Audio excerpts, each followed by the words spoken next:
Il n'était pas en retard. On disait souvent de Ibrahima qu'il avait raté sa vie. À 35 ans, il n'avait ni poste prestigieux, ni voiture neuve, ni photo de réussite à afficher. Chaque jour, il se levait tôt. Pas parce qu'il aimait ça, mais parce que l'espoir dort mal chez ceux qui n'abandonnent pas. Ibrahima avait échoué, plusieurs fois, des projets qui n'ont jamais vu le jour, des portes fermées sans explication, des gens qui ont cessé de croire en lui, parfois même lui.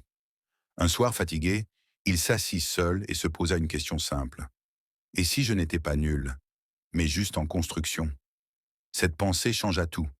Il arrêta de se comparer, arrêta de courir après l'approbation. Il travailla en silence pendant que d'autres parlèrent de leur succès. Les jours devinrent des semaines, les semaines devinrent des années. Rien de spectaculaire, juste de la discipline quand personne ne regardait. Puis un jour, sans bruit, quelque chose arriva.